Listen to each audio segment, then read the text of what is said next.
आपका एक काफी इंपॉर्टेंट टॉपिक है। आपकी प्रमेय है आपकी ये थेल्स प्रमेय, या इसको हम कहते हैं आधारभूत अनुपात प्रमेय, या इसको हम कहते हैं बीपीटी, बेसिक प्रोपोर्शनलिटी थ्योरम। अब ये जो थ्योरम है एग्जामिनेशन में ये नाम से नहीं आती और स्टेटमेंट से आती, तो आपको स्टेटमेंट लर्न करना होगा। क्या करना आपने इसमें स्टेटमेंट लर्न करनी है। तो क्या है स्टेटमेंट इसकी, ये स्टेटमेंट से पहचानना पड़ेगा आपको थ्योरम कौन सा है ये। यदि किसी त्रिभुज की एक भुजा के समानांतर अन्य दो भुजाओं को भिन्न भिन्न बिंदुओं पर प्रतिच्छेद करने के लिए एक रेखा खींची जाए तो ये अन्य दो भुजाएं एक ही अनुपात में विभाजित हो जाती हैं। मतलब ये अगर कोई एक रेखा इसके समानांतर खींची जाए, ठीक है, और ये जिन दो बिंदुओं पर प्रतिच्छेद करती है उनको ये समानुपात में विभाजित करती है, बराबर अनुपात में विभाजित करती है। तो दिया है। अब इसमें सबसे पहले जब भी ये थ्योरम करते हैं इसके कुछ स्टेप्स आते हैं, तो ये आपको सिस्टमेटिकली लिखना होता है। सबसे पहले जैसे दिया है, फिर उसके बाद क्या आएगा, सिद्ध करना है, फिर रचना, लास्ट में आता प्रमाण। दिया क्या है, त्रिभुज एबीसी में भुजा बीसी के समानांतर एक रेखा डीई इस प्रकार से खींची गई है कि वह अन्य दो भुजाओं ए बी और ए सी को क्रमशः बिंदु डी और ई को मिलाती है। सिद्ध क्या करना है, अब देखो इस प्रकार से रेखा खींची गई है जो ए बी को डी पर मिलाती है और ए सी को ई पर मिला रही है। कहां मिला रही है, ई पर। इस प्रकार से दी गई आपके पास। तो अब देखो रचना में क्या है, अब क्या होता है कि आप इस थ्योरम को प्रूव करने के लिए अपने रिक्वायरमेंट और अपनी जरूरत के हिसाब से इसमें कंस्ट्रक्शन कर सकते हैं। जैसे देखो ये कंस्ट्रक्शन भी आपको याद रखना होगा। कंस्ट्रक्शन में क्या करना है, देखो यहां से एक लंब गिराना है इस तरफ, EF एक लंब है, किसके ऊपर है जी, ए बी के ऊपर, और दूसरा लंब किस तरफ गिराना है, दूसरा लंब इस तरफ है आपका ऐसे, और ये डी जी लंब ऐसे। और इसके बाद नेक्स्ट डी को ई से मिलाना है, डी को सी से, और बी को ई से ऐसे मिलाना। इतना क्लियर हो चुका है।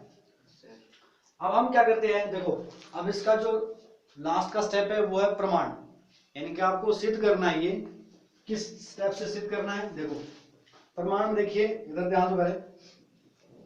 सबसे पहले हम क्या करेंगे इसमें, इधर देखो त्रिभुज ए डी ई और त्रिभुज बी ई डी या डी ई बी, कोई भी ले लो। कौन सी त्रिभुज ले रहे हैं, पहले ये वाली त्रिभुज ये, और दूसरी बार ये वाली त्रिभुज ये, समझे।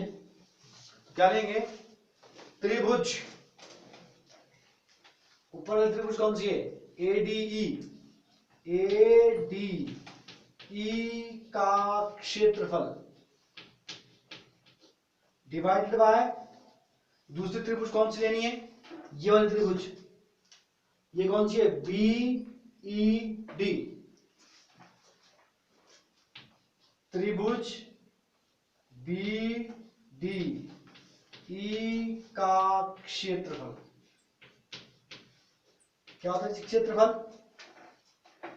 1/2 आधार, आधार क्या इसका, ये इसका आधार हुआ AD, लंब इसका ये हुआ AD इंटू लंब क्या इसका EF डिवाइडेड बाय 1/2 आधार। अब यहां ध्यान दे, इस त्रिभुज का आधार ये है, ये जो त्रिभुज है कौन सी, BED, आधार क्या इसका, ये वाला, बट लंब इसका आधार से बाहर यही है कॉमन, कौन सा, EF। आधार कौन सा है, आधार BD और लंब EF। आधार क्या आपके पास, BD इंटू लंब कितना आपके पास, EF। देखो फिर यहां पर हाफ से हाफ कैंसिल और लंब से लंब कैंसिल हो गया, इज इक्वल टू क्या बचा आपके पास, A D upon B D.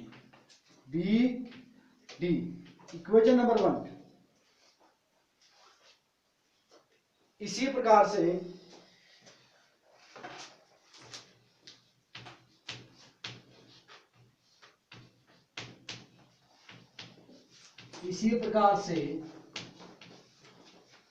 अब इधर ध्यान दो, पहले हमने कौन सी त्रिभुज ली, ये त्रिभुज और फिर ये ऊपर वाली पूरी त्रिभुज। अब हम ले रहे हैं इस साइड का त्रिभुज, ये वाली त्रिभुज कौन सी, सी डी ई, ये वाली त्रिभुज, और फिर वापस वही ए डी ई, ऊपर वाला त्रिभुज दोनों में लेना, इन्वॉल्व करना है। पहले क्या लिया था हमने, ये और फिर ये वाली त्रिभुज।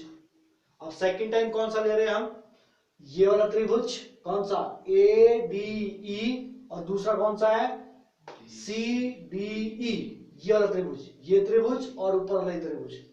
समझ रहे हो? अच्छा, तो अब इसमें वही लेंगे आप, त्रिभुज। देखो त्रिभुज कौन सी, त्रिभुज ए डी ई का क्षेत्रफल डिवाइडेड बाय उस तरफ का त्रिभुज वाला क्या आएगा, त्रिभुज कौन सा है जी, सी डी ई का क्षेत्रफल इज इक्वल टू व्हाट, 1/2, 1/2। अब इसका आधार कितना है, अब इस टाइम इसका जो आधार, इस तरह का त्रिभुज ले रहा हूं मैं, इस टाइम में इसका आधार ये ले सकता हूं। इधर देखो आधार क्या आएगा, इसका आधार ए ई और लंब ये वाला लेंगे अब, ठीक है। आधार क्या है इसका, ए ई और लंब क्या है, D G. A E into D G divided by what, 1/2। आधार, इसका आधार कितना है, सीई, सीई इंटू लंब इसका वही कॉमन डी जी। हाफ से हाफ कैंसल हुआ, डीजी से डीजी कैंसल हो गया, समझ रहे हो। और इज इक्वल टू क्या आएगा, इज इक्वल टू क्या आएगा इसका, इज इक्वल टू आएगा ए ई अपॉन सीई। क्या है ये हमारे पास, ए इज इक्वल टू सीई। अब आपको क्या देखना है यहां पर, देखो ये जो दो त्रिभुज है कौन सी, एक ये वाला त्रिभुज देख रहे हो, और दूसरा कौन सा,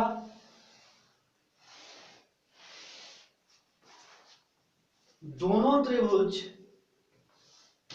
एक ही आधार और समांतर भुजाओं के बीच में क्या है, दोनों त्रिभुज एक ही आधार और समांतर भुजाओं के बराबर है, अतः उनका क्षेत्रफल बराबर होता है। ऐसी त्रिभुजों का क्षेत्रफल क्या होता है, बराबर होता है। अब आप क्या लिखेंगे, बिकॉज, क्योंकि देखो त्रिभुज कौन सी, बी डी ई और त्रिभुज कौन सी, C D E, C D E एक ही आधार,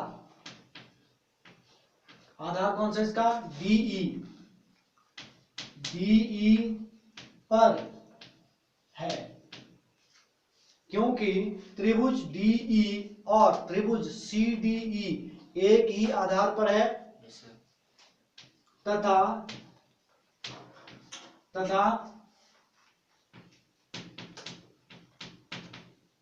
समांतर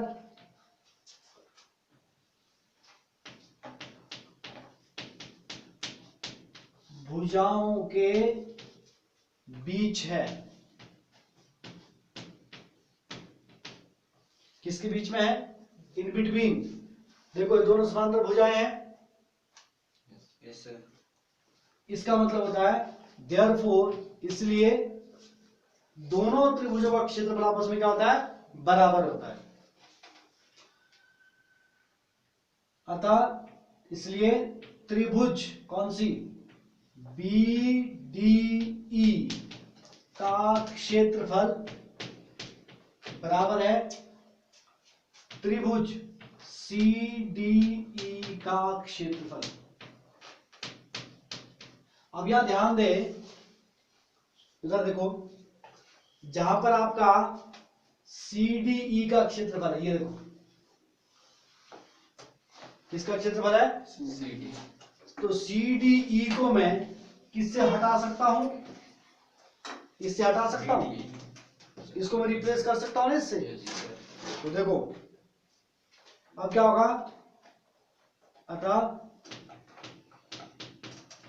देखो इसको मैं हटा दूंगा, इसको मैं किससे हटा रहा हूं, इससे, ठीक है। त्रिभुज ADE का क्षेत्रफल बटे त्रिभुज CDE को किससे हटाना है, BDE का क्षेत्रफल इज इक्वल टू कितना है जी मेरे पास, this much, AE upon AC हाँ इसके बराबर है yes sir AE upon CE upon CE, ठीक है। इक्वेशन नंबर 2 समझ में आ रही बात। yes sir अब पहली देखो, यहां देखो, पहले इसकी ये साइड देखो, ये वाला साइड, इसका ये साइड देख रहे हो, yes sir और इसका ये साइड देखो, बराबर है कि नहीं है।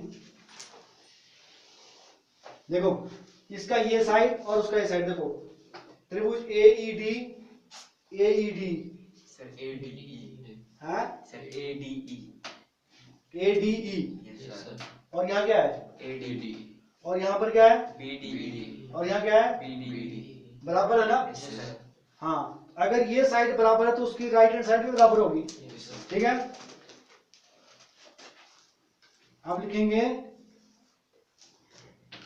1 और 2 की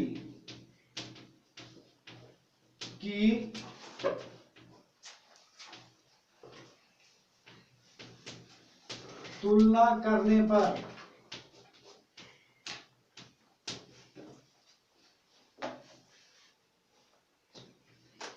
AD अपॉन BD बराबर है AE अपॉन CE, इसी को सिद्ध करना था ना। हाँ तो बस इति सिद्धम, चलो भाई संस्कृत में यही सिद्ध करना था, समझ में आया, yes sir ओके।